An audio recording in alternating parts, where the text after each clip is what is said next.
আল্লাহ তাবারাকা ওয়া তাআলা আমাদেরকে বলেছেন ইন্নামাল মুমিনুনা ইখওয়া।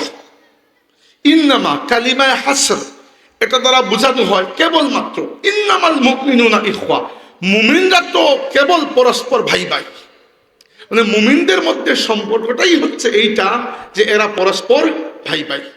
ফাসলিহু বাইনা আখাওয়াইকুম, অতএব তোমাদের ভাইদের মধ্যে যখন কোনো সমস্যা বিবাদ, যখন কোনো ঝগড়া ফাসাদ দেখো, ফাসলিহু, তোমরা সুলহ সমাধান করার চেষ্টা করো, ওয়াত্তাকুল্লাহ, আর আল্লাহকে ভয় করো, লাআল্লাকুম তুরহামুন, সম্ভবত আল্লাহ তোমাদেরকে রহম করবেন।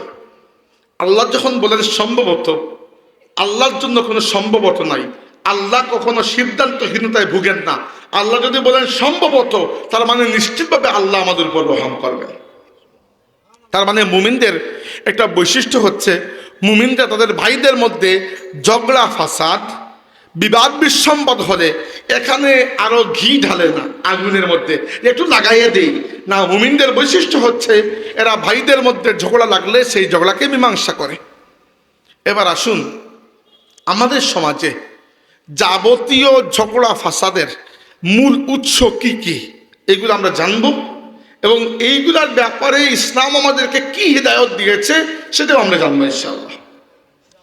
এর আগে রাসূল সাল্লাল্লাহু আলাইহি ইসলামের একটা হাদিস বলতে চাই। রাসূল সাল্লাল্লাহু আলাইহি ইসলাম বলেছেন, আনা যাঈমুম বিবাইতিন ফি রাবাদিল জান্নাতি লিমান তারাকাল মিরাআ ওয়া ইন কানা মুহিক্কান। যে ব্যক্তি নিজে হক থাকার পরেও ঝগড়া বিবাদ বাদ দেয়, আপনি জানেন আপনি হক, পরের জন ভুল করছে সামনের জন, তবুও অযথা বিবাদ না বাড়ানোর জন্য আপনি ঝগড়া যাতে করা বাদ দিয়ে দিলেন। রাসূল সাল্লাল্লাহু আলাইহি ওয়াসাল্লাম বলেছেন, আনা যাঈমুম বিবাইতিন ফি রাবাদিল জান্নাহ, এই ব্যক্তির জন্য জান্নাতের আঙ্গিনায় আমি নবী একটা ঘরের জিম্মাদারি নিয়ে নিচ্ছি। সুবহানাল্লাহ। দুই নম্বর, ওয়া বিবাইতিন ফি ওয়াসাতিল জান্নাতি লিমান তারাকাল কাযিবা ওয়া ইন কানা মাযিহান।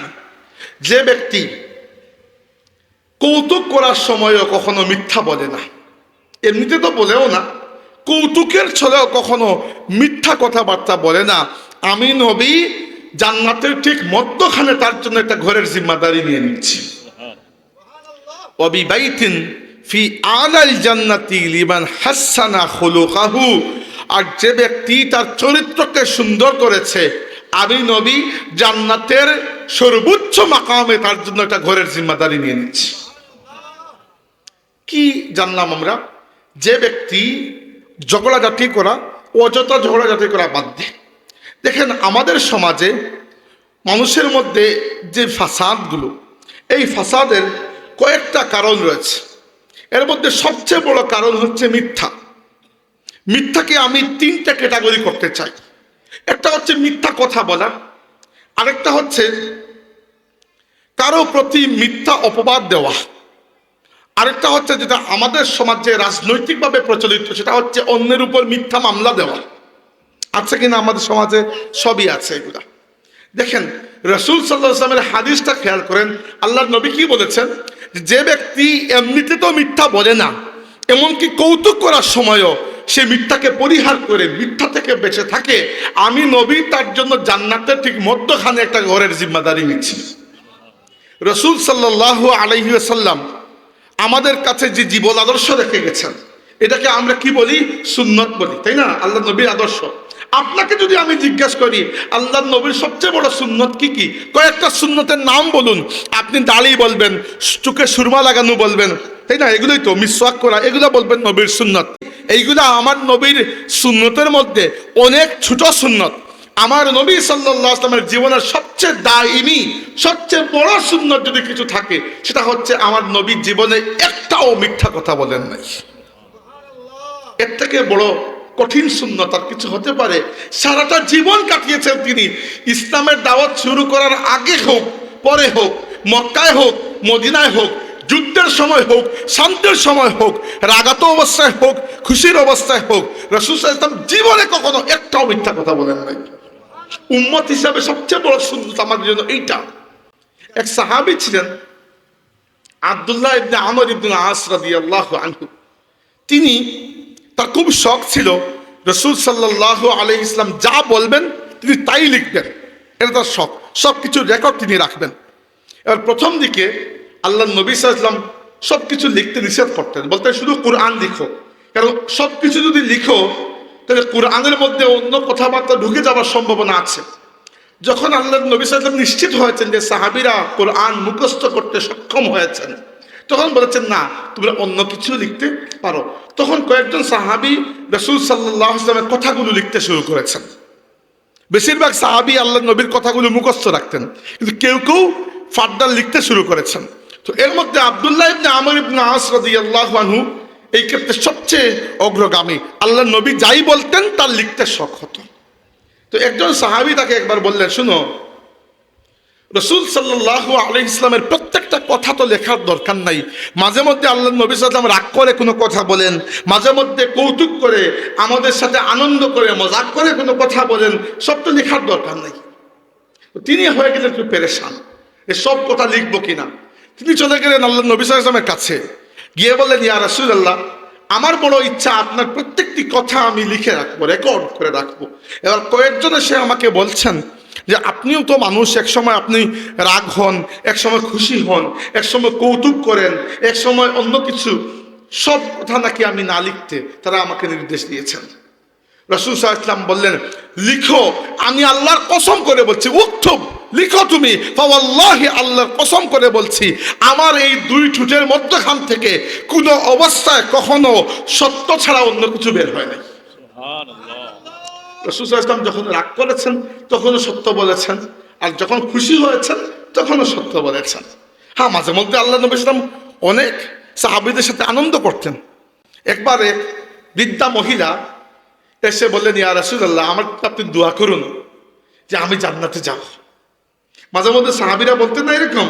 তো সাহাবী বিশেষ করে যারা একেবারে সরল সহজ, মাঝে মধ্যে বেদুইনরা আসতেন আল্লাহ নবীর কাছে, ইয়া রাসূলুল্লাহ, দুইটা আমল বলে দিন, আর বেশি না, এর বেশি পারবো না, দুইটা বলে দিন, দুইটা আমল করে জান্নাতে যাব।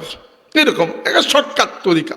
একজন সাহাবী এসে বললেন, ইয়া রাসূলুল্লাহ, এক বাক্যে আমাকে বলুন ইসলাম কাকে বলে। এক বাক্যে এত মোটা কাহিনী আপনাকে কিভাবে বলা হবে? রাসূল সাল্লাল্লাহু আলাইহি ওয়াসাল্লাম বললেন যে, শুনো, কুল আমানতু বিল্লাহি সুম্মা ইসতাকিম, তুমি বলো আমি আল্লাহর প্রতি ঈমান আনলাম, আর এরপরে এই ঈমানের উপর আজীবন টিকে থাকো, এটাই ইসলাম। এবার কথার মধ্যে কিন্তু অনেক গভীরতা আছে, যে ঈমান এনেছি আল্লাহর প্রতি বলা সহজ, কিন্তু পরের কথা আছে এই ঈমানের উপর টিকে থাকো, এইটা অনেক কঠিন। কারণ ঈমানের উপর টিকে থাকতে হলে আল্লাহ এবং রাসূলের নির্দেশকেও মানতে হবে। এইভাবে মাঝে মধ্যে একদিন সাহাবী আনাস ইবনে মালিক রাদিয়াল্লাহু আনহু, তিনি 10 বছর পর্যন্ত আল্লাহ নবীর খেদমত করেছেন বিনা বেতনে। ছোট্ট বাচ্চা, 9 বছর বয়সে তার মা তাকে আল্লাহ নবীর কাছে নিয়ে এসেছেন। পরবর্তী 10 বছর তিনি বিনা বেতনে আল্লাহ নবীর খেদমত করেছেন। একদিন বললেন, ইয়া রাসূলুল্লাহ, আমার বড় আশা যে আপনি কিয়ামতের ময়দানে আমার জন্য আল্লাহর কাছে শাফাআত করবেন। রাসূল সাল্লাল্লাহু আলাইহি ওয়াসাল্লাম বললেন, আনা ফাইলুন, হ্যাঁ আমি করব, আমি তোমার জন্য আল্লাহর কাছে সুপারিশ করব। তো তিনি তো বাচ্চা মানুষ, জিজ্ঞাসা করলেন, ইয়া রাসূলুল্লাহ, কিয়ামতের দিন আপনি আমার জন্য সুপারিশ করবেন, ঠিক আছে, কিন্তু এত মানুষের ভিড়ে আমি আপনাকে খুঁজে পাবো কোন জায়গায়? এটা ভ্যালিড প্রশ্ন কিন্তু, তাই না, যে খুঁজে পাবো কোন জায়গায়? রাসূল সাল্লাল্লাহু আলাইহি ওয়াসাল্লাম বললেন, তুমি যদি আমাকে খুঁজতে হয় তাহলে সর্বপ্রথম আমাকে তুমি খুঁজবে হাউজে কাউসারের পাশে, যেখানে নবী সাল্লাল্লাহু আলাইহি ওয়াসাল্লাম তার উম্মতকে পানি পান করাবেন, কাউসারের পানি, যে কাউসারের মালিকানা আল্লাহ আমাদের নবী সাল্লাল্লাহু আলাইহি ওয়াসাল্লামকে দিয়ে দিয়েছেন, ইন্না আতাইনা কাল কাউসার। আচ্ছা, এরপরে আনাস রাদিয়াল্লাহু আনহু বলেন, ইয়া রাসূলুল্লাহ, যদি আপনাকে কাউসারের পাশে না পাই তাইলে কোন জায়গায় খুঁজবে? রাসূল সাল্লাল্লাহু আলাইহি ওয়াসাল্লাম বললেন, যদি কাউসারের পাশে না পাও আমাকে, তাহলে আমাকে খুঁজবে মিজানের কাছে, যেখানে উম্মতের আমল পরিমাপ করা হবে, আর উম্মত বিপদে পড়লে ওই জায়গায় আল্লাহর রাসূল উম্মতের জন্য শাফাআত করবেন আল্লাহর কাছে। ওই মিজানের পাশে তুমি আমাকে খুঁজে পাবে। আনাস রাদিয়াল্লাহু আনহু বলেন, ইয়া রাসূলুল্লাহ, যদি হাউজে কাউসারের পাশে না পাই আর মিজানের পাশেও না পাই তাইলে কোন জায়গায় খুঁজব? রাসূল সাল্লাল্লাহু আলাইহি ওয়াসাল্লাম বলেন, যদি মিজানের পাশেও না পাও তাহলে আমাকে খুঁজবে তুমি সিরাতের পাশে, পুল সিরাতের পাশে, যেখানে আমার উম্মত পার হবে। আর আল্লাহর নবী সাল্লাল্লাহু আলাইহি ওয়াসাল্লাম দাঁড়িয়ে দাঁড়িয়ে আল্লাহর কাছে উম্মতের জন্য দোয়া করবেন। আনাস রাদিয়াল্লাহু আনহু আরেকবার জিজ্ঞেস করতে যাবেন যে এখানে না পাইলে কোন জায়গায় খুঁজবো। আল্লাহর নবী সাল্লাল্লাহু আলাইহি ওয়াসাল্লাম তাকে আটকে দিয়ে বললেন, আনাস শুনো, আর জিজ্ঞেস করা লাগবে না, এই 3 জায়গায় আমার উম্মতকে রেখে একা আমি নবী কিয়ামতের ময়দানে আর কোনো জায়গায় যাব না। তাইলে এভাবে সাহাবীরা বলতেন আল্লাহ নবী সাল্লামকে, ইয়া রাসূলুল্লাহ আমার জন্য শাফাআত করবেন। তো এক মহিলা একবার এসে বললেন, ইয়া রাসূলুল্লাহ আমার জন্য আপনি দোয়া করুন যেন আমি জান্নাতে যাই। বৃদ্ধা মহিলা। রাসূল সাল্লাল্লাহু আলাইহি ওয়াসাল্লাম বললেন, কোন বৃদ্ধা মহিলা জান্নাতে যাবে না, এই বলে চলে গেছেন। এবারে এই মহিলা কেঁদে কেঁদে অস্থির যে তাইলে তো আমার কি হবে, আমি তো আর নিজের ইচ্ছায় বৃদ্ধা হই নাই, বৃদ্ধা হয়ে এসো বড় মুসিবত উপরে চলে গেল যে বৃদ্ধা নাকি জান্নাতে যাবে না। এরপরে রাসূল সাল্লাল্লাহু আলাইহি ওয়াসাল্লাম আল্লাহ নবীর কাছে আমাদের একজন মা উম্মাহাতুল মুমিনিনের মধ্যে একজন এসে বললেন, ইয়া রাসূলুল্লাহ ওই বৃদ্ধা মহিলাকে আপনি কি বলে এসেছেন, বেচারি কেঁদে কেঁদে অস্থির। রাসূল সাল্লাল্লাহু আলাইহি ওয়াসাল্লাম বললেন, তাকে গিয়ে বলো আমি তাকে বলেছি বৃদ্ধা জান্নাতে যাবে না, কারণ আল্লাহ পাক জান্নাতের সব মানুষকে যুবক এবং যুবতী বানিয়ে দেবেন। মানে সে জান্নাতে যাবে কিন্তু বৃদ্ধা অবস্থায় যাবে না, যাবে যুবতী অবস্থায়। তো মাঝে মধ্যে আল্লাহ নবী সাল্লাল্লাহু আলাইহি ওয়াসাল্লাম কৌতুক করতেন, কিন্তু কৌতুকের অবস্থায় কখনো মিথ্যা বলেন নাই। এখানেও আল্লাহ নবী মিথ্যা কথা নাউযুবিল্লাহ বলেন নাই, বলার প্রশ্নই আসে না। তিনি সত্য বলেছেন, কিন্তু ওই মানুষটার মনের মধ্যে একটু আনন্দ দেওয়ার জন্য একটু ঘুরিয়ে কথাটা বলেছেন। মাঝে মধ্যে এরকম হয়, যেমন রাসূল সাল্লাল্লাহু আলাইহি ওয়াসাল্লাম বদরের প্রান্তরে সাহাবীদেরকে রেখে মক্কার কাফিরদের অবস্থা সম্পর্কে একটু জানতে আবু বকর রাদিয়াল্লাহু আনহুকে সাথে নিয়ে রাসূল সাল্লাল্লাহু আলাইহি ওয়াসাল্লাম বের হয়েছেন। আর সবাই বদরের প্রান্তরে উপস্থিত, আর আবু বকর রাদিয়াল্লাহু আনহুকে সঙ্গে নিয়ে রাসূল সাল্লাল্লাহু আলাইহি ওয়াসাল্লাম বের হয়েছেন মক্কার কুরাইশদের বাহিনী সম্পর্কে গোপন খবর জানতে। তো রাস্তায় পেয়ে গেলেন একটা ব্যবসায়ী কাফেলা। এদেরকে জিজ্ঞেস করলেন যে আপনারা কোথা থেকে আসছেন। তারা বলল আমরা মক্কা থেকে আসছি। তো জিজ্ঞেস করলেন আপনারা কি খবর পেয়েছেন যে মক্কা থেকে বিশাল একটা বাহিনী বের হয়েছে যুদ্ধ করার জন্য।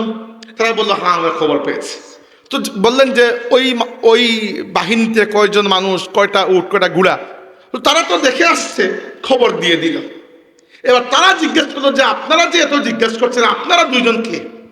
আল্লাহ নবী সাল্লাল্লাহু আলাইহি ওয়াসাল্লাম চিন্তা করলেন যদি পরিচয় দিয়ে দেয় আমাদের, তারা গিয়ে মক্কার কাফিরদের কাছে বলবে আমাদের উপরে এরা অ্যাটাক করবে, তাই পরিচয় লুকাতে হবে।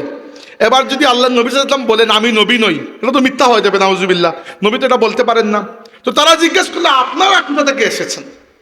তো মদিনা থেকে এসেছি এইটাকে লুকানোর জন্য আল্লাহ নবী সাল্লাল্লাহু আলাইহি ওয়াসাল্লাম বললেন যে আমরা এসেছি পানি থেকে, আমরা পানি থেকে এসেছি। তারা কনফিউজ যে পানি থেকে এসেছি মানে কি। এখানে আল্লাহ রাসূল এটা বুঝিয়েছেন যে আল্লাহ সব প্রাণীকে পানি থেকে সৃষ্টি করেছেন। আল্লাহ বলছেন সব কিছুকে আল্লাহ পানি থেকে সৃষ্টি করেছেন। আল্লাহর নবী জবাবও দিয়ে দিলেন আর মিথ্যাও বললেন না। এভাবে মাঝে মধ্যে হতো রাসূল সাল্লাল্লাহু আলাইহি ওয়াসাল্লাম সাহাবীদের সাথে অনেক কৌতুক করতেন। কৌতুক করে অনেক সময় সাহাবীরা আল্লাহ নবী সাল্লাল্লাহু আলাইহি ওয়াসাল্লামের এই কৌতুকের ছলে অনেক কিছু শিখেছেন, অনেক কিছু। যেমন একবার এক যুবক ব্যক্তি আল্লাহ নবী সাল্লাল্লাহু আলাইহি ওয়াসাল্লামের কাছে আসলেন, এসে বললেন ইয়া রাসূলুল্লাহ আমার প্রচন্ড একটা গুনাহ হয়ে গেছে। গুনাহটা হয়েছে যে আমি রোজা অবস্থায় স্ত্রী সহবাস করার কারণে রোজাটা ভেঙে গেছে। এটা কিন্তু মারাত্মক গুনাহ। ইচ্ছাকৃতভাবে যদি কেউ এরকম করে শুধু রোজা কাজা করলে হবে না, কাফারা আদায় করতে হবে, জানেন সেটা। তো এবার যুবক মানুষ বেচারার ভুল হয়ে গেছে। রাসূল সাল্লাল্লাহু আলাইহি ওয়াসাল্লাম বললেন তাইলে তোমাকে এখন গোলাম একজন কিনে এটাকে আজাদ করতে হবে।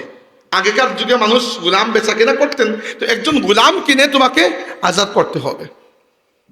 উনি বললেন ইয়া রাসূলুল্লাহ একজন গোলাম বাজার থেকে কিনে আজাদ করার মতো টাকা আমার কাছে নাই। একজন মানুষকে বাজার থেকে কিনা সেই সময় একজন গোলামের দাম 4-5 হাজার থেকে শুরু করে 10,000 দিরহামের কম নয়। যে এত টাকা আমার কাছে নাই, একজন গোলামকে আমি কিনবো এরপরে মুক্ত করে দেব, কাফারা আদায় করব, এই সক্ষমতা আমার নাই। রাসূল সাল্লাল্লাহু আলাইহি ওয়াসাল্লাম বলেন তাইলে তোমাকে এইটা যদি না পারো একাধারে 2 মাস রোজা রাখতে হবে। শাহরাইনি মুতাতাবিআইনি, 2 মাস একাধারে রোজা রাখতে হবে, মানে 59টা রেখে বাদ দিলে আবার 1 থেকে শুরু করতে হবে। তিনি বলেন, ইয়া রাসূলুল্লাহ, এত রোজা রাখার সক্ষমতা আমার নাই, মানে 1 রোজা রেখেই তো এত মুশকিল, এখন 60টা রোজা কিভাবে রাখবো? রাসূল সাল্লাল্লাহু আলাইহি ওয়াসাল্লাম বললেন, তাইলে তোমাকে 60 জন মিসকিনকে খাওয়াতে হবে। তিনি বললেন, ইয়া রাসূলুল্লাহ, 60 জন মিসকিনকে খাওয়ানোর সক্ষমতা আমার নাই, আমার খুবই গরিব। এবং দেখেন 3টা কাফারার অপশন, তার 3টাই সামর্থ্য নাই, কি করবেন?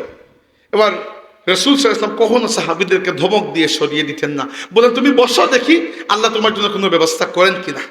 অনেক পরে মজলিস এখনো চলা অবস্থায় আছে, এক আনসারী মহিলা 1 থালা খেজুর নিয়ে আসলেন আল্লাহর রাসূল এবং সাহাবায়ে কেরামের জন্য।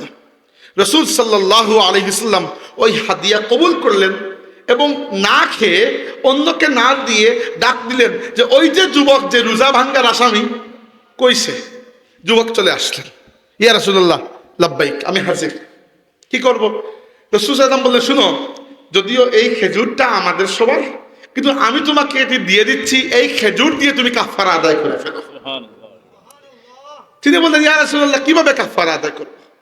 রাসূল সাল্লাল্লাহু আলাইহি ওয়াসাল্লাম বললেন, শুনো, তুমি এই খেজুর নিয়ে সবার মধ্যে বন্টন করে দাও, তাহলে তোমার কাফারা আদায় হয়ে যাবে।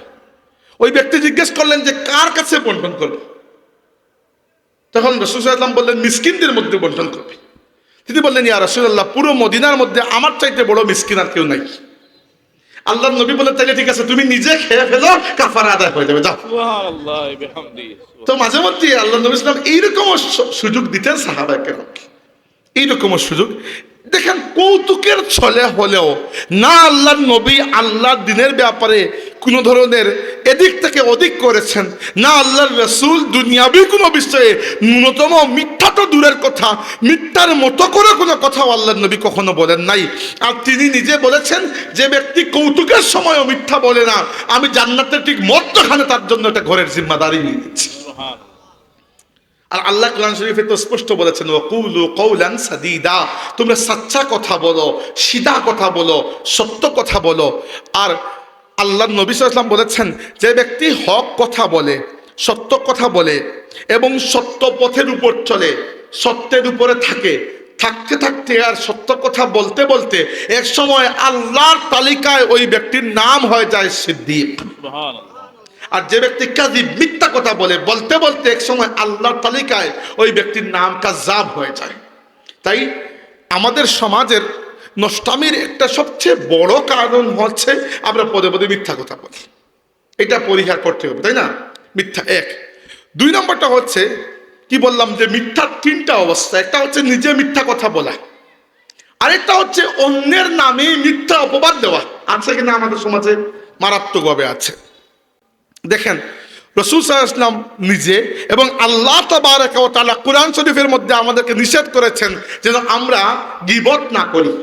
বলেছেন, ওয়ালা ইয়াগতাব বা'দুকুম বা'দা, তোমরা একে অন্যের গীবত করো না। আইয়ুহিব্বু আহাদুকুম আন ইয়াকুলা লাহমা আখিহি মাইতান ফাকারিহতুমু, তোমরা কি পছন্দ করো তোমাদের মৃত ভাইয়ের গোশত ভক্ষণ করতে? মানে কেউ যদি কারো গীবত করে, তার মানে ওই ব্যক্তি তার মরা ভাইয়ের গোশত ভক্ষণ করে ফেললো, এটা এক গীবত। এবার গীবত আর মিথ্যা অপবাদের মধ্যে পার্থক্য কি? গীবত হচ্ছে একজন মানুষের মধ্যে যে দোষ আছে, সেই দোষ তার অনুপস্থিতিতে অন্য কারো কাছে গিয়ে বলা। বুঝতে পেরেছেন? আপনারা 2 জন বন্ধু, একজন একটা দোষ করে ফেলেছে, আপনি শুধু দেখেছেন আর কেউ দেখে নাই। আপনি নিজেদের মধ্যে এটা ঠিক করতে পারতেন, তাকে বলতে পারতেন, এই সক্ষমতাও আপনার আছে, তবুও আপনি তার কাছে না বলে অন্যের কাছে গিয়ে বলছেন এবং এমন কায়দায় বলছেন যেটা শুনলে সে রাগ করবে, কষ্ট পাবে। তাইলে গীবত হচ্ছে আপনার অনুপস্থিত ভাই সম্পর্কে এমন কথা বলা যে কথা শুনলে সে খারাপ পাবে। কিন্তু গীবতের চাইতে বড় অপরাধ হচ্ছে বুহতান, মিথ্যা অপবাদ দেওয়া। গীবত হচ্ছে না আমাদের সমাজে আমরা প্রায় সময় আরেকজনের কাছে ভালো হওয়ার জন্য তৃতীয় আরেকজনের কথা বেনামে গিয়ে বদনাম করি, কখনো নামে গিয়ে বদনাম করি, কখনো বানিয়ে বানিয়ে বদনাম করি, যেটা ওই ব্যক্তি করে নাই। আছে না আমাদের সমাজে? আছে। শুনেন, রাসূল সাল্লাল্লাহু আলাইহি ওয়াসাল্লাম বলেছেন, মান ক্বালা ফি মুসলিমিন মা লাইসা ফীহি আসকানাহুল্লাহু রাদগাতাল খাবালি হাত্তা ইয়াখরুজা মিম্মা ক্বালা। যে ব্যক্তি কোনো মুসলমানের ব্যাপারে এমন কোনো দোষ ত্রুটি বয়ান করবে যা ওই মুসলমান করে নাই, একজন করে নাই দোষ, আপনি খামোখা বানিয়ে গিয়ে তার নামে বলে বেড়াচ্ছেন, আসকানাহুল্লাহু রাদগাতাল খাবালি হাত্তা ইয়াখরুজা মিম্মা ক্বালা। কিয়ামতের ময়দানে আল্লাহ ওই ব্যক্তিকে রাদগাতুল খাবালের মধ্যে চুবিয়ে রাখবেন। রাদগাতুল খাবাল হচ্ছে সেই জায়গা যেখানে জাহান্নামীদের রক্ত এবং পুঁজ গিয়ে জমা হবে, ওই জায়গায় চুবিয়ে রাখবেন এবং বলবেন যতক্ষণ ওই কথাকে তুমি প্রত্যাহার না করেছো ওইখান থেকে বের হতে পারবে না। চিন্তা করে দেখেন, দুনিয়াতে আমরা যখন একজনের নামে বানিয়ে অন্যজনের কাছে গিয়ে চুগলি করছি, এর তো কোনো ফায়দা নাই।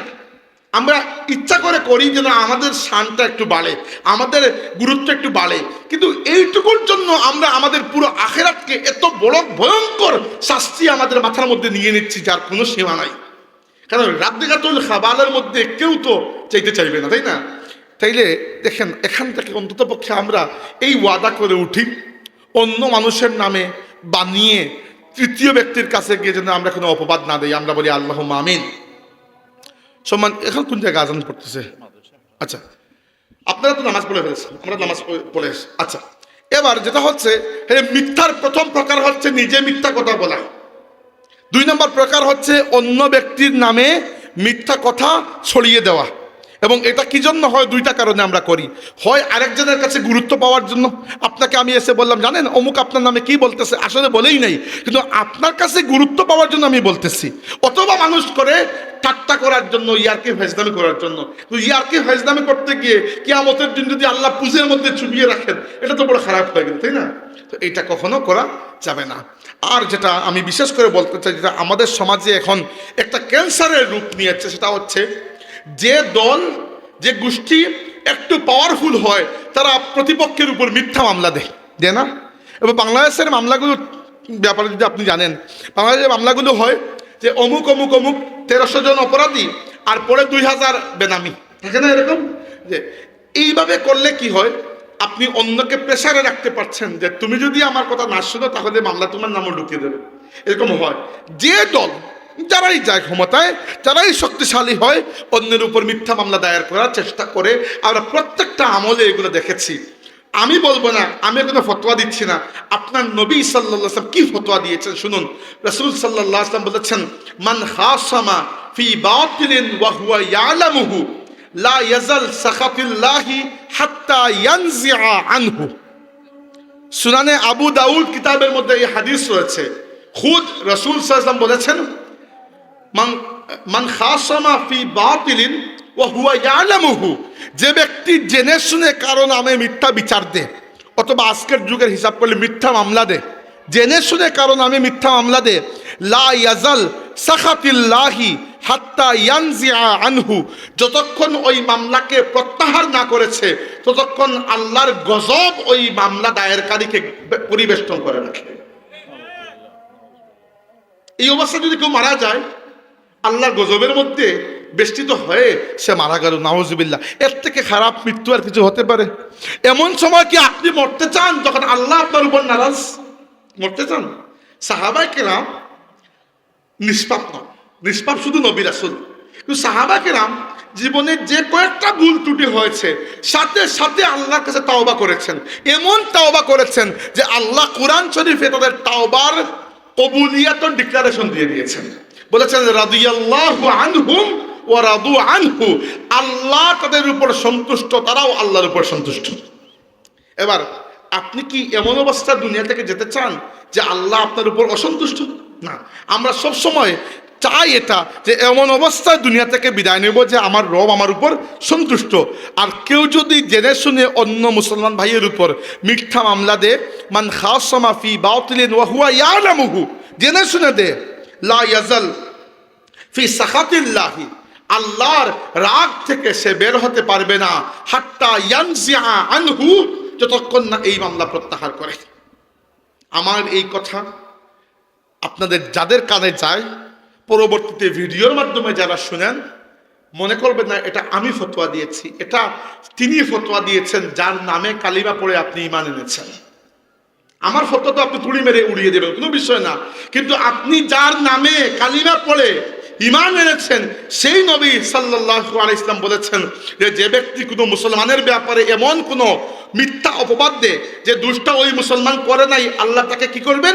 রাদগাতুল খাবালের মধ্যে চুবিয়ে রাখবেন। আর যে ব্যক্তি কোনো মুসলমানের ব্যাপারে বা যে কোনো মানুষের ব্যাপারে, হিন্দু হোক, বৌদ্ধ, খ্রিস্টান, যে কোনো মানুষের ব্যাপারে মিথ্যা বিচার, মিথ্যা সালিশ, মিথ্যা অভিযোগ, মিথ্যা মামলা দেয়, আল্লাহ পাকের আযাব, আল্লাহ পাকের গজব, আল্লাহ পাকের রাগ, আল্লাহ পাকের ক্রোধ ওই মানুষটির উপর থেকে সরবে না যতক্ষণ না ওই ব্যক্তি ওই মামলাকে প্রত্যাহার করেছে। অতএব মিথ্যার এই 3 অবস্থা থেকে আল্লাহ পাক যেন আমাদেরকে বাঁচিয়ে রাখেন, আমরা বলি আমিন। একটা কি বলেছিলাম? নিজে মিথ্যা বলা, আরেকটা অন্য মুসলমানের নামে মিথ্যা অপবাদ দেওয়া, আরেকটা হচ্ছে মানুষের নামে মিথ্যা মামলা দিয়ে মানুষকে হয়রানি করা। এবং কি এই 3টা বিষয় যদি আমাদের সমাজ থেকে আমরা উঠিয়ে নেই, সমাজের 70% অশান্তি তো এমনিতেই দূর হয়ে যাচ্ছে না?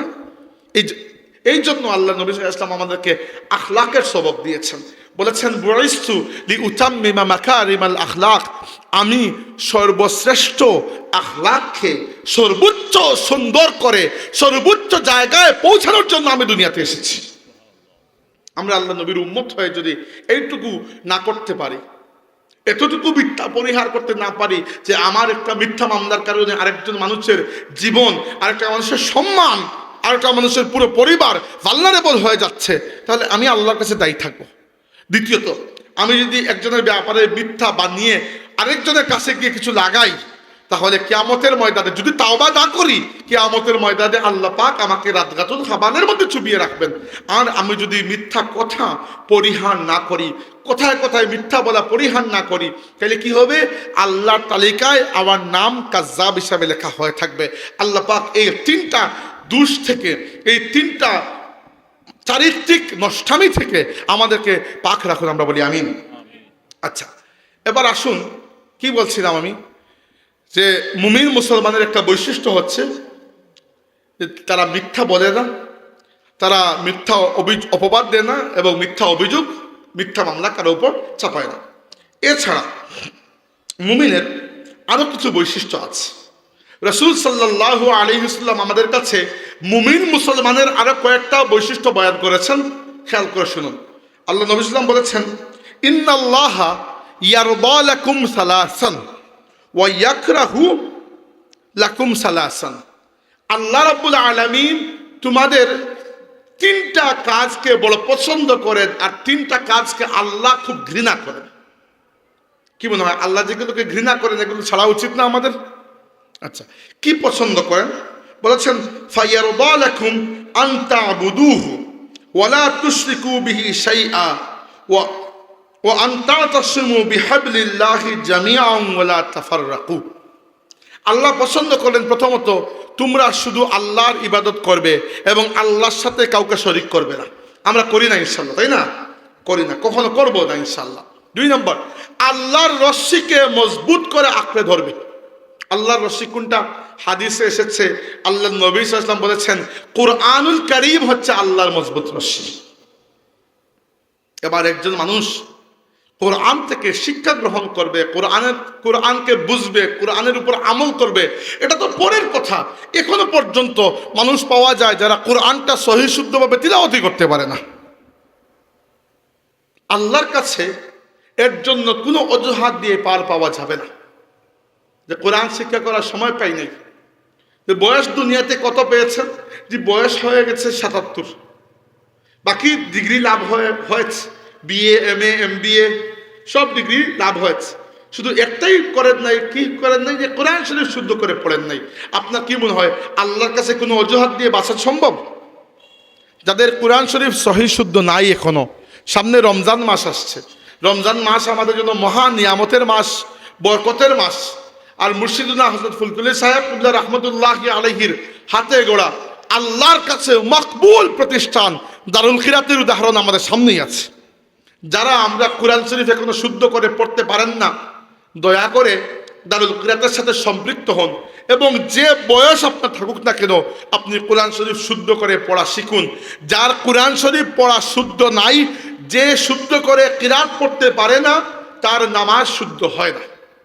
আর আল্লাহ নবী সাল্লাল্লাহু আলাইহি ওয়াসাল্লাম বলেছেন, ইন্না আউওয়ালা মা ইউহাসাবু বিহিল আবদু ইয়াউমাল কিয়ামাতি মিন আমালিহি সালাতাহু। কিয়ামতের ময়দানে বান্দার আমল থেকে সবচেয়ে প্রথমে যে আমলের হিসাব নেওয়া হবে সেটা হচ্ছে নামাজ। ফাইন সালুহাত ফাকাদ ফাযা ওয়া আনজাহা। নামাজ যদি ঠিকঠাক থাকে তাহলে বান্দা আল্লাহর আযাব থেকে মুক্তি পাবে এবং বান্দা সফল কাম হয়ে যাবে। ওয়া ইন ফাসাদাত, আর নামাজ যদি নষ্ট থাকে তাহলে বান্দা ফাকাদ খাবা ওয়া খাসিরা, বান্দা লোকসানের মুখে পড়বে এবং বরবাদ হয়ে যাবে। এবার নামাজ সমস্ত ইবাদতের মধ্যে মূল ইবাদত, আর নামাজ শুদ্ধ হওয়ার জন্য কুরআন শরীফ বিশুদ্ধ করে তিলাওয়াত করতে পারা জরুরি। তাই দয়া করে যাদের কুরআন শুদ্ধ নাই, মনে রাখবেন আল্লাহ নবী বলেছেন, আল কুরআনু শাহিদুল লাকা আও আলাইকা। কুরআন কিয়ামতের ময়দানে মানুষের হয় পক্ষে সাক্ষী দিবে, আল্লাহর কাছে নইলে বিপক্ষে দেবে। এবার আপনি যদি জীবনেও কখনো কোরআনকে সিরিয়াসলি না নেন, গুরুত্ব না দেন, কোরআন শরীফ শুদ্ধ করে পড়তে একটুও আপনার সময় এনার্জি খরচ না করেন, টাকা পয়সা খরচ না করেন, কিয়ামতের দিন কোরআন আপনার পক্ষে নয় বরং বিপক্ষে সাক্ষী দেবে। এই জন্য আপনাদের কাছে আমি হাত জোড় করে আবেদন করছি, যিনি যে ভাষার, যিনি যে বয়সের, যার যে সোশ্যাল ইকোনমিক স্ট্যাটাস, যার যে অবস্থা, সব আপাতত এক সাইডে রেখে 1-2টা রমজান মাস কষ্ট করুন। কমপক্ষে নামাজে যে সূরাগুলো আমরা পড়ি, সাধারণত আমরা যারা হাফিজে কোরআন আমরা যে কোনো জায়গা থেকে তো পড়তে পারি, কিন্তু যেগুলো কমপক্ষে নামাজের সূরা হিসাবে আমরা চিনি, সূরা ফাতিহা এবং শেষের 10-12টি সূরা, এইগুলো কমপক্ষে একজন উস্তাদের কাছে অথবা দারুল কিরাতে ভর্তি হয়ে দস্তুর মতো সময় দিয়ে আপনাকে শুদ্ধ করতেই হবে। কারণ কোরআন শরীফ বিশুদ্ধভাবে পড়তে পারা ফরজে আইন। এটা এরকম নয় যে হুজুররা পড়লেই সবার খতম হয়ে যাবে, না না না, এটা ফরজে আইন, আপনার জন্য এটা জরুরি। এজন্য কি বলছিলাম আমি আপনাদেরকে, সে সম্মানিত হাজিরিন, আল্লাহ তাবারাকা ওয়া তাআলা সেই 3টা অভ্যাস পছন্দ করেন। কি কি? একটা হচ্ছে আমরা আল্লাহর সাথে অন্য কাউকে শরীক করব না। 2 নম্বর হচ্ছে আমরা আল্লাহর রশ্মিকে মজবুত করে আঁকড়ে ধরব। আর 3 নম্বর হচ্ছে ওয়ালা তাফাররাকু, আমরা আল্লাহর রশ্মি থেকে নিজেদেরকে আলাদা করব না, উম্মতের মধ্যে পার্ট পার্ট টুকরো টাকরা আলাদা করব না, উম্মতের মধ্যে আমরা ভাগ বিয়োজন করব না। এটাই তো। কিন্তু এই উম্মতের মধ্যে অনেক ভাগ অলরেডি হয়ে গেছে না? আপনি বলবেন ভাই আমি তো আর করি নাই, তাই না? দেখেন, এই উম্মতের পুরো ইতিহাস যদি আপনি দেখেন, রাসূলুল্লাহ সাল্লাল্লাহু আলাইহি ওয়াসাল্লাম বলেছেন যে আমার আগের যে উম্মত বনি ইসরাইল, এই উম্মত 72টা দলে বিভক্ত হয়েছিল। কয়টা? 72টা। আর আমার উম্মত 73টা দলে বিভক্ত হবে। 73টা। এর মধ্যে 12টা ফিরকা যাবে জাহান্নামে আর একটা দল যাবে জান্নাতে। যারা জান্নাতে যাবে এদেরকে আল্লাহ নবী ফিরকা বলেন নাই। ফিরকা মানে হচ্ছে মূল গাছ থেকে ডাল যখন টুকরো হয় আলাদা হয়ে যায়, ওটা ফিরকা। মূল গাছ তো আর ফিরকা নয়, গাছ হচ্ছে আসল। এই জন্য রাসূলুল্লাহ সাল্লাল্লাহু আলাইহি ওয়াসাল্লামের সাহাবা কেরাম বলেছেন, যারা আল্লাহর নবীর সুন্নত এবং সাহাবা কেরামের পথ মত আকীদা আদর্শের উপর থাকবে, এরা হচ্ছে মূল ধারা উম্মতের। এবং এদেরকে সাহাবীরা নাম দিয়েছেন, উদাহরণস্বরূপ আব্দুল্লাহ ইবনে আব্বাস রাদিয়াল্লাহু আনহু সহ সাহাবা কেরাম এই বড় দলের নাম দিয়েছেন আহলুস সুন্নাতি ওয়াল জামাআহ। আহলুস সুন্নাতি ওয়াল জামাআহ কেন? কারণ যতটা দল গুমরাহ হয়েছে, খারিজি, শিয়া, মুতাজিলা, এরপরে আজকের যুগের কাদিয়ানি পর্যন্ত যারাই গুমরাহ হয়েছে, আল্লাহকে অস্বীকার করে কেউ গুমরাহ হয় নাই। এমনকি কাদিয়ানি কাফিররাও আল্লাহকে তো অস্বীকার করে নাই। তারা কি করেছে? রাসূলুল্লাহ সাল্লাল্লাহু আলাইহি ওয়াসাল্লামকে শেষ নবী মানতে তারা অস্বীকার করেছে। তারা তাদের ওই দাজ্জাল মির্জা গোলাম মোহাম্মদ কাদিয়ানিকেও নবী মনে করে। তাইলে আমাদের জন্য ইসলামের মূল ধারায় থাকার জন্য সবচেয়ে জরুরি আল্লাহ নবীর সুন্নত অনুসরণ। আর 2 নম্বর হচ্ছে আল্লাহর রাসূলের সাহাবায়ে কেরামের জামাত, যেটা ওই জামাতকে অনুসরণ করা, নিজে নতুন আকীদা আবিষ্কার না করা। বুঝতে পেরেছেন? তাই রাসূলুল্লাহ সাল্লাল্লাহু আলাইহি ওয়াসাল্লাম সাহাবায়ে কেরাম যে পথে চলে গেছেন, আমরাও সে পথে চলবো। আর এই পথের নাম হচ্ছে আহলুস সুন্নাতি ওয়াল জামাআহ। বুঝতে পেরেছেন সেটা? আচ্ছা, তাইলে এখন এই উম্মতের পুরো ইতিহাস খুঁজে দেখেন আপনি, রাসূলুল্লাহ সাল্লাল্লাহু আলাইহি ওয়াসাল্লামের পর থেকে নিয়ে আজকের যুগ পর্যন্ত উম্মতের বড় অংশ 85 থেকে 87% মুসলমান সব সময় আহলে সুন্নাত ওয়াল জামাতের অনুসারে ছিল, এখনো ঠিকই আছে আলহামদুলিল্লাহ। আর যত বাতিল ফিরকা 72টা যারা দল আছে, আমি তো আর গুনি নাই কোন 72টা, যারাই 72টা আল্লাহ নবী বুঝিয়েছেন যাদেরকে, এরা সবাই মিলে যত বাতিল ফিরকা আছে সব মিলে এই উম্মতের 13 থেকে 14% মাত্র। তার মানে কি? তার মানে বিশ্বের বেশিরভাগ মুসলমান এখনো আহলে সুন্নাত ওয়াল জামাত তথা আল্লাহর কিতাব, আল্লাহর রাসূলের সুন্নত এবং সাহাবা কেরামের পথের উপর আছেন আলহামদুলিল্লাহ। অতএব উম্মতের বড় জামাতের সাথে, বড় দলের সাথে আপনি যদি থাকেন, সাহাবা, তাবেঈন, আইম্মা মুজতাহিদিন, মুহাদ্দিসিন, মুফাসসিরিন, ফুকাহা, উলামা, সালিহিন, আউলিয়া, মুজাদ্দিদিন, এদের সিলসিলায় যদি আপনি থাকেন তাহলে আপনি সৎ পথে আছেন আলহামদুলিল্লাহ। তাহলে আল্লাহ কি পছন্দ করেন? যে আমরা বাঁকা পথে যাব না, যে পথটা আল্লাহ নবী সাল্লাল্লাহু আলাইহি ওয়াসাল্লাম আমাদের জন্য রেখে গেছেন, যে পথকে সাহাবা কেরাম অনুসরণ করেছেন, আমরা সেই পথে থাকব। এই তিনটা আল্লাহ পছন্দ করেন। আর আল্লাহ অপছন্দ করেন কোন তিনটা? আল্লাহ নবী বলেছেন ওয়ায়াকরাহু লাকুম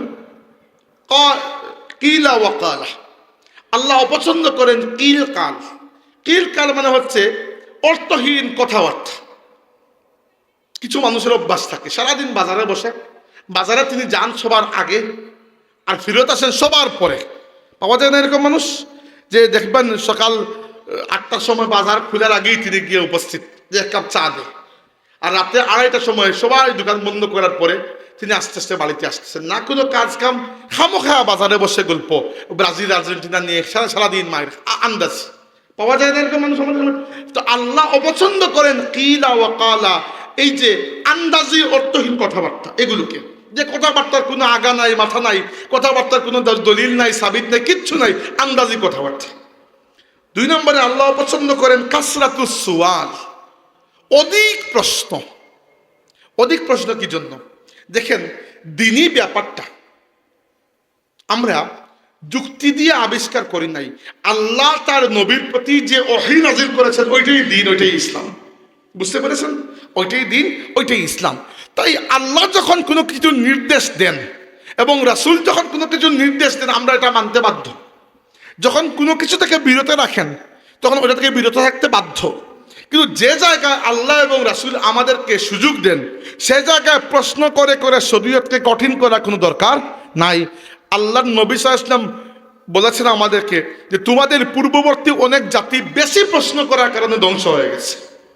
উদাহরণস্বরূপ আপনারা বনি ইসরাইলের নাম শুনেছেন, আমাদের ঠিক আগের উম্মত, মুসা আলাইহিস সালামের উম্মত। এদেরকে আল্লাহ বলেছিলেন যে একটা গরু কুরবানি করো। তো আল্লাহ যদি কাউকে বললেন গরু কুরবানি করো, তো বাস গরু একটা কুরবানি করে ফেলা, শেষ হয়ে গেল। এরা খালি প্রশ্ন করে গরু কোন কালারের হবে, কোন সাইজের হবে, কোন জায়গা থেকে আনবো, কি বৈশিষ্ট্য, আরেকটু খেয়াল করে বলো, আরেকটু স্পেসিফিক বলো। তারা খালি প্রশ্ন করে, আল্লাহ খালি কঠিন করেন। এক সময় কঠিন করতে করতে এমন জায়গায় নিয়ে গেছেন, এই গরু খুঁজে পেতে এদের ঘাম ছুটে গেছে। তো আমরা প্রশ্ন করার দরকার আছে নাই। রাসূলুল্লাহ সাল্লাল্লাহু আলাইহি ওয়াসাল্লাম বললেন, হে আমার সাহাবীরা, আল্লাহ তোমাদের উপর হজ ফরজ করেছেন। আল্লাহ হজকে ফরজ করেছেন। এক সাহাবী দাঁড়িয়ে বললেন, ইয়া রাসূলুল্লাহ, একবার করলে হবে নাকি প্রত্যেক বছর করতে হবে? রাসূল সাল্লাল্লাহু আলাইহি ওয়াসাল্লাম কোনো জবাব দিলেন না। আবার বললেন, ইয়া রাসূলুল্লাহ, একবার করলেই হবে নাকি প্রত্যেক বছর? আল্লাহ নবী কোনো জবাব দিলেন না। তিনি আবার বললেন, ইয়া রাসূলুল্লাহ, একবার করলে হবে নাকি প্রত্যেক বছর? আল্লাহ নবী সাল্লাম বললেন, শুনো, আমি যদি বলি প্রত্যেক বছর, তাহলে প্রত্যেক বছরই করা লাগবে। বলছি না তাই চুপ থাকো, অধিক প্রশ্ন করে করে শরীয়তকে কঠিন করো না। আল্লাহর নবী বুঝাতে চেয়েছেন যে তোমার জন্য, তুমি হয়তো মদিনা থেকে মক্কায় গিয়ে প্রত্যেক বছর হজ করে ফেলবে, আমার উম্মত যারা অন্য জায়গায় থাকবে প্রত্যেক বছর আসা তো সম্ভব নয়। তাইলে বাংলাদেশেও দেখা যায়। আমি মাঝখানে একবার চিন্তা করলাম, তো আমি যেহেতু মুফতি নই, মাঝে মধ্যে ফতোয়া জানার দরকার হয়, তো অনলাইনে পেলাম একটা ফতোয়ার মানে গ্রুপ। বড় বড় আলিম উলামা এখানে আছেন, হানাফি মাযহাবের আলিম উলামা, ঢাকা থেকে তারা একটা গ্রুপ চালায় অনলাইনে। আমি এখানে আমি অনলাইনে এটাতে যুক্ত হলাম। আমি কখনো কোনো প্রশ্ন করি নাই, যে ফতোয়াগুলো পড়তাম। কয়েকদিন পরে আমি বের হয়ে গেছি, লিভ দিয়ে দিস। কি জন্য জানেন? মানুষের প্রশ্ন দেখে এত আলতু ফালতু প্রশ্ন, যে প্রশ্নের কোনো দরকারই নাই, খামোখা প্রশ্ন। এবার খামোখা প্রশ্নে কিছু কিছু আলিম আছেন এই সকল খামোখা প্রশ্নের আবার জবাবও দেন, জবাব দিয়ে দিয়ে আপনি লাইন তুলেন। সব প্রশ্নের জবাব দেওয়ার দরকার নাই, প্রশ্নেরও তো একটা মেরিট থাকতে হবে, তাই না? আন্দাজি প্রশ্নের তো কোনো অর্থ নাই। এখন দেখেন, শরীয়তে কাজ দুই ধরনের। এক ধরনের কাজকে বলা হয় ইবাদত, এক ধরনের কাজকে বলা হয় মুআমালাত। ইবাদত হচ্ছে যেগুলো আমরা আল্লাহর সাথে করি। ইবাদতের হুকুম হচ্ছে ইবাদত তাওকিফি, ইবাদত সম্পর্কে আল্লাহ এবং রাসূল যা বলেছেন ওইটাই। এখানে আপনি না কিছু যোগ করতে পারবেন না কিছু বিয়োগ করতে পারবেন, বুঝতে পেরেছেন? এবার আল্লাহ নামাজ দিয়েছেন 5 ওয়াক্ত, 6 নম্বর ওয়াক্ত যত পরহেজগার আপনি হয়ে থাকেন না কেন, 6 নম্বর ওয়াক্ত যদি আপনি পড়েন এটা হারাম হবে, কবিরা গুনাহ হবে, আল্লাহ এবং রাসূলের সাথে টিটকারি করার সমান হবে, বুঝতে পারেন? কারণ ইবাদত আল্লাহ এবং রাসূলের কথার উপর। কিন্তু মুআমালাত 2 নম্বর ধরনের কাজ হচ্ছে যেগুলো আমরা দৈনন্দিন জীবনে করি, দুনিয়াবি কাজ। এই কাজগুলোর ক্ষেত্রে আল্লাহর নবী একটা নীতি দিয়েছেন। কি নীতি? নীতি হচ্ছে সমস্ত কাজ হালাল, যদি না সেটা বিশেষভাবে আল্লাহ হারাম হিসাবে ঘোষণা করেন, বুঝতে পেরেছেন? এবার দেখেন, ইসলাম হিংস্র প্রাণী খাওয়া নিষিদ্ধ করেছে। হিংস্র প্রাণী যেমন বাঘ আপনি খেতে পারবেন, নিষিদ্ধ। কি জন্য? যে সকল প্রাণী দাঁত দিয়ে খাবার ছেলে খায়, হিংস্র প্রাণী এগুলা নিষিদ্ধ। আর যেগুলো প্রাণী চরে খায়, বাহিমাতুল আনাম মাঠে চরে খায়, এইগুলা সব হালাল। এবার এই যেগুলো মাঠে চরে খায় এর মধ্যে একটা প্রাণীকে আল্লাহ নবী বিশেষ করে হারাম করেছেন, এটা হচ্ছে গাধা। গাধার গোশত ভক্ষণ করা ইসলামের জায়েজ নাই, নিষিদ্ধ, আল্লাহ নবী ইসলাম নিষিদ্ধ করেছেন। এবার আপনি বললেন তাহলে ভাই গরু হালাল? আমরা জি হালাল। মহিষ হালাল? জি হালাল। উঠ, এর আপনি খালি প্রত্যেকটার জন্য প্রশ্ন করবেন নাকি? আল্লাহ তো বলে দিয়েছেন ওহিল্লাত লাকুম বাহিমাতুল আনাম, চরে খায় যেগুলা সব হালাল। যেটা হারাম করার আল্লাহ নবী আলাদা করে হারাম করে দিয়েছেন। এখন আর আপনার প্রত্যেকটা জিজ্ঞেস করার তো দরকার নাই। আমি আপনাকে বললাম যে কাপড় আপনার সতর ডাকে, পুরুষের সতর হচ্ছে নাভির উপর থেকে হাঁটুর নিচ পর্যন্ত, তাই না? তো যে কাপড় আপনার সতর ঢাকে ওই কাপড় পরলে আপনার ফরজ আদায় হয়ে যাবে, আর সুন্নত হচ্ছে আপনি একটা মডেস্ট একটা ভদ্র পোশাক পরেন। এবার আপনি বললেন ভাই তাইলে কি সাদা পাঞ্জাবির উপরে হালাল? আমি বললাম জি জায়েজ। তো নীল পাঞ্জাবি, তাইলে কালো ও আল্লাহ, এখন প্রত্যেক পাঞ্জাবির আমি রং ধরে ধরে বলবো নাকি? একটা তো নীতি। মানুষ আন্দাজি প্রশ্ন করে, শরীয়তকে আরো কঠিন করে। রাসূলুল্লাহ সাল্লাল্লাহু আলাইহি ওয়াসাল্লাম বলে দিয়েছেন যে পুরুষের জন্য কটকটে লাল রং ব্যবহার করা নিষিদ্ধ, আর নারীদের জন্য সুগন্ধ মেখে বাইরে যাওয়া নিষিদ্ধ, কারণ ওইটা পরপুরুষের নাকের মধ্যে ঘ্রাণ লাগে, পুরো পুরুষকে অ্যাট্রাক্ট করে। এবার আল্লাহ নবী ইসলাম কটকটে লাল রং নিষিদ্ধ করেছেন, নীল রং তো নিষিদ্ধ করেন। এখন আপনি খামাখা প্রশ্ন, ভাই নীল নিষিদ্ধ নাকি সবুজ নিষিদ্ধ, এত প্রশ্ন করার তো দরকার নাই। তাই মনে রাখবেন একটা কথা, আল্লাহ নবী বলেছেন যে মুমিনের উদাহরণ হচ্ছে সেই ঘোড়ার মতো, মাসালুল মুসলিমি কা মাসালুল ফারাসি, মুমিনের উদাহরণ হচ্ছে সেই ঘোড়ার মতো যাকে খুঁটির সাথে বেঁধে রাখা হয়েছে। উদাহরণ দিচ্ছে, যেমন ধরেন এই বোতলটা আমাকে দেন। না পানি লাগবে না, আমি প্র্যাকটিক্যাল উদাহরণ। ধরেন এখানে আমি একটা খুঁটি গাড়লাম, এই হচ্ছে খুঁটি। এই খুঁটির সাথে 30 হাত লম্বা দড়ি দিয়ে আমি একটা ঘোড়া বা গরু বা ছাগল যাকে ইচ্ছা বেঁধে দিলাম। তাহলে দেখেন এই খুঁটির চারপাশে তার জন্য 30 হাতে কিন্তু এটা বৃত্ত হয়ে গেল, তাই না? সে যে কোনো দিকে 30 হাত পর্যন্ত যেতে পারবে। এই 30 হাত জায়গার মধ্যে সে দৌড়াইতে চাইলে দৌড়াইতে পারবে, বসতে চাইলে বসতে পারবে, শুইতে চাইলে শুইতে পারবে, খাইতে চাইলে খাইতে পারবে, গোবর করতে চাইলেও পারবে, তাই না? কিন্তু এই 30 হাতের বাইরে যেতে পারবে না, কারণ কি? তার দড়ি তাকে 30 হাতের বাইরে যেতে দেবে না। এইটা হচ্ছে হুদুদ, সীমানা। আল্লাহ আমাদের জন্য কিছু হুদুদ নির্ধারণ করেছেন, সীমানা। বলেছেন তিলকা হুদুদুল্লাহ, এইগুলো আল্লাহর সীমানা। ওমান ইয়াতাআদ্দা হুদুদাল্লাহি ফাকাদ যালামা নাফসাহু, যে আল্লাহর সীমানাকে ভেঙে বেরিয়ে যায় সে নিজের উপর জুলুম করে।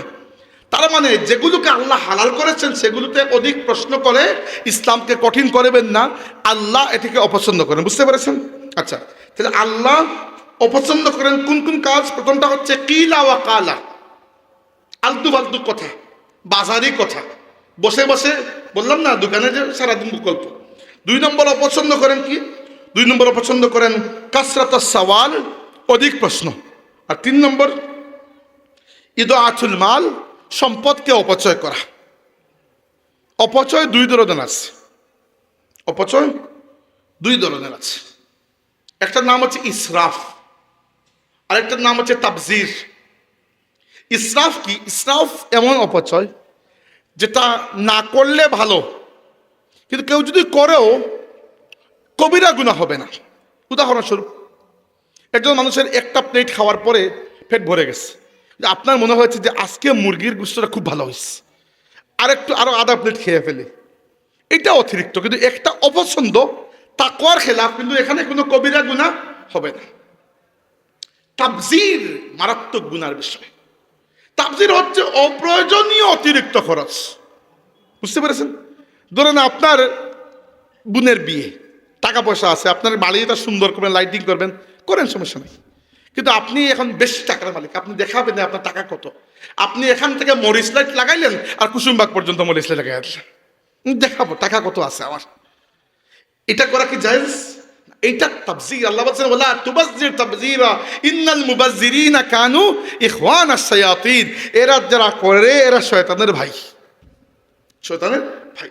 এর মানে এই না যে আপনার ভাই শয়তান, এর মানে এটা যে আসল শয়তান যেটা, ওটার ভাই আপনি।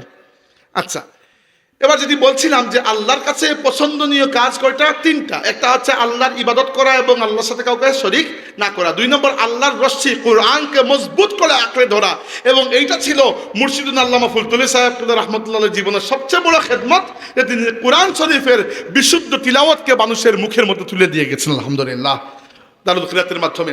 আর 3 নম্বর কি? ওয়ালা তাফাররাকু, ইসলামের মূল ধারা থেকে ব্যঙ্গে বের না হওয়া।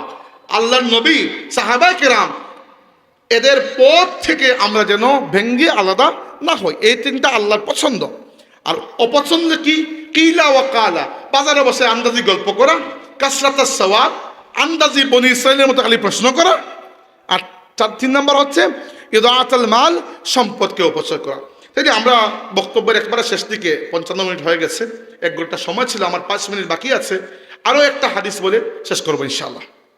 সম্মানিত হাজিরিন, এবার রাসূল সাল্লাল্লাহু আলাইহি ওয়াসাল্লাম আমাদেরকে, এগুলো তো শিখলাম আমরা বাইরের আখলাক, বাইরে গেলে কিভাবে চলবো। এবার বাইরে আপনি খুব ভালো মানুষ, বাজারে গেলে সবাই সালাম দে, বড় মুত্তাকি, ঘরে আপনি যাওয়ার পরেই বউয়ের সাথে ঝগড়া শুরু করে দেন। ঘরে যাওয়ার পরই আপনার বউ হয়তো মনে করেন যে আল্লাহ, এই দজ্জাল আসছে, শুরু হবে। এখানেও আল্লাহ নবী ঔষধ দিয়ে গেছেন, মানে কোন জায়গা বাকি নাই যেখানে আমার নবী হেদায়েত দেন নাই। প্রত্যেকটা জায়গায় আল্লাহ নবী আমাদেরকে নূর দেখিয়ে গেছেন, প্রত্যেকটা জায়গায়। বলেছেন আকমালুল মুমিনিনা ঈমানান আহসানুহুম আখলাকা ওয়া খিয়ারুকুম খিয়ারুকুম লিনিসাইহিম খুলুকা। সাল্লাল্লাহু আলাইহি ওয়াসাল্লাম, কত চমৎকার কথা বলেছেন। শুনো, তোমাদের মধ্যে সেই মুমিনের ঈমানটা কামিল হবে যার আখলাকটা সবচেয়ে সুন্দর। বুঝলাম আমরা, ইয়া রাসূলুল্লাহ, আখলাক সুন্দর কিনা বুঝবো কিভাবে? টেস্ট করব কিভাবে? আপনি বলেছেন যে সবচেয়ে সুন্দর, সবচেয়ে পারফেক্ট ঈমান তার যার আখলাক সবচেয়ে সুন্দর। তাহলে আখলাক সুন্দর বুঝবো কিভাবে? আল্লাহ নবী আখলাককে বুঝার টেস্টার দিয়েছেন। কি টেস্টার? টেস্টার হচ্ছে খিয়ারুকুম খিয়ারুকুম লিনিসাইহিম খুলুকা।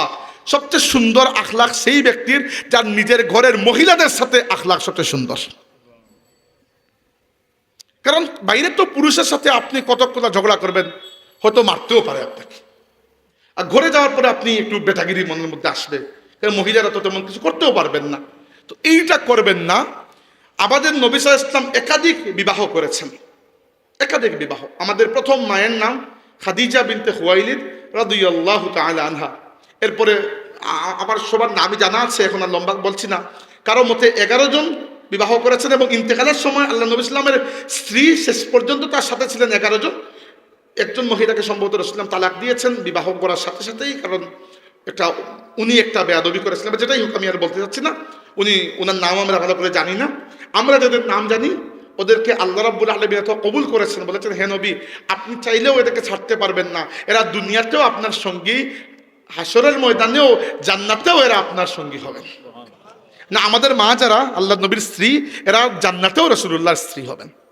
তো যাই হোক, এবার আমাদের মায়েরা বলেছেন ঘরে যখন থাকতেন, যখন যা খাবার আমরা দিতাম খেয়ে নিতেন। আচ্ছা, এটা আমি বলছি, আমি নিজে আবার এই অভ্যাস আমার মধ্যে নাই। আমি মাঝে মধ্যে আমার বউয়ের সাথে এটা সেটা করি, যে এইটা কেন, ওইটা নয় কেন, আল্লাহ মাফ করুক। কিন্তু এটা আমাদের তো অর্জন করতে হবে, তাই না? আজকে আপনাদেরকে বলছি যে আমার উপর প্রেশার আসে, না তোমাকে সবার আগে এটা অর্জন করতে হবে, যে এগুলো করা যাবে না। আল্লাহ নবী সাল্লাল্লাহু আলাইহি ওয়াসাল্লামের আখলাক হচ্ছে, দেখেন শিকার আমাদের সবার বয়স, সেখানে শেষ নাই। আমরা তো একদিনে কেউ আবু বকর সিদ্দিক হতে পারবো না, কিন্তু চেষ্টা তো করতে হবে আমাদের। যে রাসূল সাল্লাল্লাহু আলাইহি ওয়াসাল্লাম যখন যা দেওয়া হতো আল্লাহ নবী ইসলাম খেয়ে ফেলতেন। এবং এই জিনিসটা আমি কোনো ধরনের পক্ষপাতিত্ব করছি না, যেটা দেখেছি চোখের সামনে, আল্লাহ আমার সাক্ষী, আমি দেখেছি আমার দাদা সাহেবকে, ফুলতুলি সাহেব রহমতুল্লাহ আলাইকে, এই খাবার দাবার বা এগুলো নিয়ে কখনো তিনি উচ্চবাচ্য করতেন না। যা দেওয়া হতো ওইটা খেয়ে উঠে যেত। প্রায় সময় দেখা যেত যে রান্নাঘর থেকে আরেকটা খাবার নিয়ে আসতেছে, তা দিয়ে খাওয়া শেষ করে উঠে গেছে। কারণ কি?